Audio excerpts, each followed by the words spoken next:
നമസ്കാരം. BMC news live കൊച്ചിയിലേക്ക് സ്വാഗതം. വാർത്തകൾ വായിക്കുന്നത് അഞ്ജിത പീറ്റർ.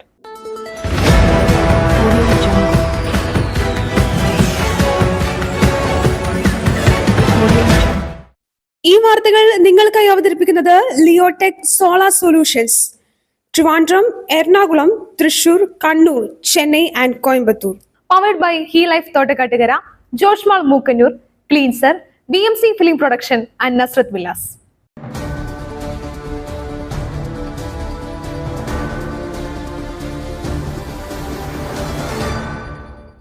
സ്കൂൾ കെട്ടിടത്തിലെ അഗ്നിബാധ മറച്ചുവെച്ചു, മോക്ക് ഡ്രില്ലെന്ന് വിശദീകരണം. സ്കൂൾ അടച്ചു, പോലീസ് അന്വേഷണം.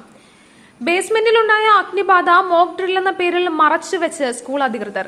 സ്കൂൾ അടച്ചു, അന്വേഷണം തീരും വരെ ക്ലാസുകൾ ഓൺലൈനായി നടത്താൻ നിർദ്ദേശിച്ച് വിദ്യാഭ്യാസ വകുപ്പ്.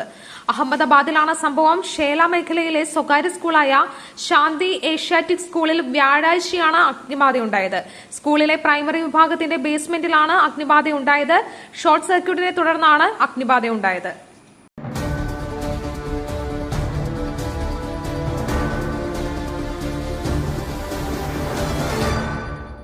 തൊഴിലാളിയെ കാണാതായിട്ട് മണിക്കൂറുകൾ, കൈമലർത്തി റെയിൽവേ. കാണാതായത് റെയിൽവേയുടെ തൊഴിലാളിയെന്ന് മേയർ. തിരുവനന്തപുരം റെയിൽവേ സ്റ്റേഷന് സമീപത്തെ ആമയിഴഞ്ചാൻ തോട് വൃത്തിയാക്കാനിറങ്ങിയ ആളെ കാണാതായിട്ട് 1 മണിക്കൂർ. ഫയർഫോഴ്സ് എത്തി രക്ഷിക്കാനുള്ള ശ്രമങ്ങൾ ആരംഭിച്ചുവെങ്കിലും തൊഴിലാളിയെ ഇതുവരെയും കണ്ടെത്താനായില്ല. നിലവിൽ സ്കൂബ ഡൈവിംഗിൽ പരിശീലനം നേടിയ ഫയർഫോഴ്സ് അംഗങ്ങളാണ് തെരച്ചിൽ നടത്തുന്നത്. ആമയിഴഞ്ചാർ തോടിന് 12 കിലോമീറ്റർ നീളമാണുള്ളത്. റെയിൽവേ ലൈൻ കടന്നു പോകുന്ന വഴിയിൽ സ്റ്റേഷന് കുറുകെ തോട് കടന്നു പോകുന്നുണ്ട്. സ്റ്റേഷന് കുറുകെ ട്രാക്കിനടിയിൽ കൂടി പോകുന്ന ഭാഗത്തിന് വീതിയില്ല. ഇവിടെ ടണൽ പോലെയാണ്. ഇതും രക്ഷാപ്രവർത്തനത്തിന് വെല്ലുവിളിയാണ്. എന്നാൽ കാണാതായ ജീവനക്കാരുമായി ബന്ധമില്ലെന്ന് ദക്ഷിണ റെയിൽവേ അറിയിച്ചു. തോട് വൃത്തിയാക്കേണ്ടത് നഗരസഭയും മൈനർ ഇറിഗേഷൻ വകുപ്പുമെന്ന് ദക്ഷിണ റെയിൽവേ അധികൃതർ പറയുന്നു. നഗരസഭയെ കുറ്റപ്പെടുത്താനുള്ള സമയമായി ചിലർ ഇതിനെ കാണുന്നുവെന്ന് മേയർ ആര്യ രാജേന്ദ്രൻ പ്രതികരിച്ചു.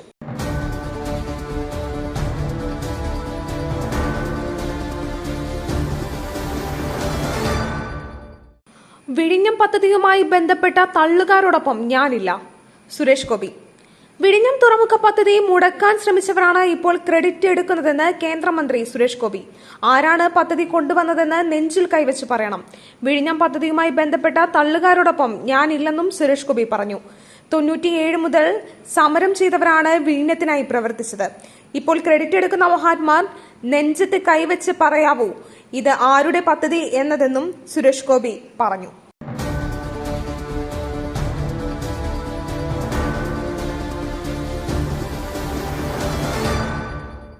വിഴിഞ്ഞം തുറമുഖം ആഘോഷമാക്കി UDF. മുൻ തുറമുഖ മന്ത്രിക്ക് കേക്ക് നൽകി VD സതീശൻ.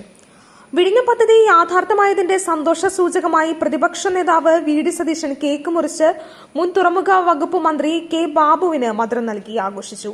കൊച്ചിയിലായിരുന്നു പരിപാടി. വിഴിഞ്ഞം തുറമുഖം LDFന്റെ കുത്താണെന്നും പദ്ധതി യാഥാർത്ഥ്യമാക്കിയതിന് പിന്നിൽ ഉമ്മൻചാണ്ടിയുടെ നിശ്ചയദാർഢ്യമാണെന്നും സതീശൻ പറഞ്ഞു.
CPI ദേശീയ സെക്രട്ടേറിയറ്റിൽ കാനത്തിന് പകരം ആനി രാജ. CPI ദേശീയ സെക്രട്ടേറിയറ്റ് അംഗമായി തിരഞ്ഞെടുക്കപ്പെട്ട് ആനി രാജ.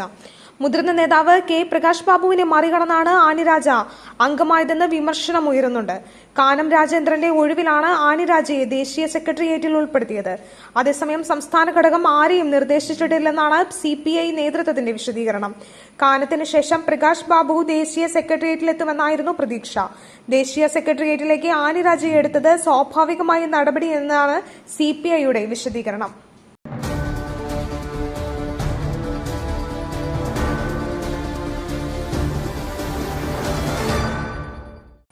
കൂത്താട്ടുകുളത്ത് ആംബുലൻസ് നിയന്ത്രണം നഷ്ടപ്പെട്ട് വീടിന്റെ മതിലിലിടിച്ച് അപകടം.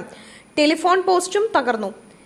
എറണാകുളം കൂത്താട്ടുകുളം പാലാ റോഡിൽ ആംബുലൻസ് നിയന്ത്രണം വിട്ട് മതിലിലിടിച്ച് അപകടം. ഇന്ന് രാവിലെ 8:30 സംഭവം നടന്നത്. കൂത്താട്ടുകുളത്ത് നിന്നും രോഗിയെ കൊണ്ടുവരുന്നതിനായി രാമപുരത്തേക്ക് പുറപ്പെട്ട ആംബുലൻസാണ് അപകടത്തിൽപ്പെട്ടത്. പാലാ റോഡിൽ മാരുതി കവലയ്ക്ക് സമീപം വെച്ച് നിയന്ത്രണം നഷ്ടപ്പെട്ട ആംബുലൻസ് സമീപത്തെ വീടിന്റെ മതിലിലേക്ക് ഇടിച്ചു കയറുകയായിരുന്നു. മതിലിന്റെ ഗേറ്റ് ഉൾപ്പെടുന്ന ഭാഗവും സമീപത്ത് നിന്നിരുന്ന ടെലിഫോൺ പോസ്റ്റും അപകടത്തിൽ തകർന്നിട്ടുണ്ട്. അപകടത്തിൽ ആർക്കും പരിക്കുകളില്ല. മഴയെ തുടർന്ന് റോഡിലുണ്ടായ വഴുക്കലാണ് വാഹനത്തിന്റെ നിയന്ത്രണം നഷ്ടപ്പെടാൻ കാരണമായതെന്ന് ദൃക്സാക്ഷികൾ സാക്ഷ്യപ്പെടുത്തുന്നു.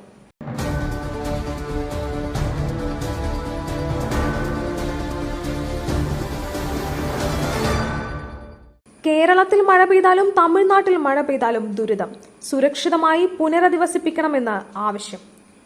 കേരളത്തിൽ മഴ പെയ്താലും തമിഴ്നാട്ടിൽ മഴ പെയ്താലും ദുരിതത്തിലാവുന്നവരാണ് വയനാട്ടിലെ നൂൽപ്പുഴ പുത്തൂർ കോളനിക്കാർ.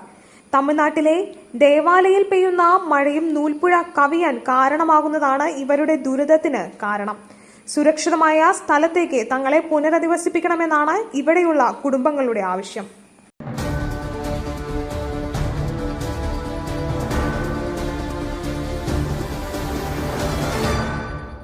ചെറുപുഴയിൽ ബസ്സും ബൈക്കും കൂട്ടിയിടിച്ച് ബൈക്ക് യാത്രികനായ യുവാവിന് ദാരുണാന്ത്യം. ചെറുപുഴയിൽ ബസ്സും ബൈക്കും കൂട്ടിയിടിച്ച് ബൈക്ക് യാത്രികനായ യുവാവിന് ദാരുണാന്ത്യം. ഇരട്ടി ചരൽ സ്വദേശിയായ റെക്ടിഷ് മാത്യുവാണ് മരിച്ചത്. കൂടെ ഉണ്ടായിരുന്ന സുഹൃത്ത് അർജുനും പരിക്കേറ്റു. കഴിഞ്ഞ ദിവസം രാത്രി 8:30 സംഭവം. ബസ്സും ബൈക്കും തമ്മിൽ കൂട്ടിയിടിക്കുകയായിരുന്നു. ഇടിയുടെ ആഘാതത്തിൽ ബൈക്ക് തകർന്നു. മൃതദേഹം ആശുപത്രിയിലേക്ക് മാറ്റി. പോസ്റ്റ്മോർട്ടത്തിന് ശേഷം കുടുംബത്തിന് വിട്ടുനൽകും.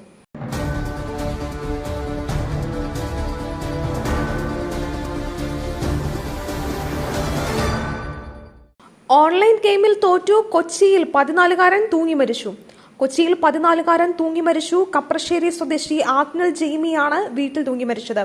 ഓൺലൈൻ ഗെയിമിലെ തോൽവിയാണ് ആത്മഹത്യയിലേക്ക് നയിച്ചതെന്ന് സൂചന. ഫാനിൽ തൂങ്ങിയ നിലയിലായിരുന്നു. ചെങ്ങമനാട് കപ്രശ്ശേരി വടക്കുംചേരി വീട്ടിൽ ജെയ്മിയുടെ മകൻ ആഗ്നലാണ് മരിച്ചത്.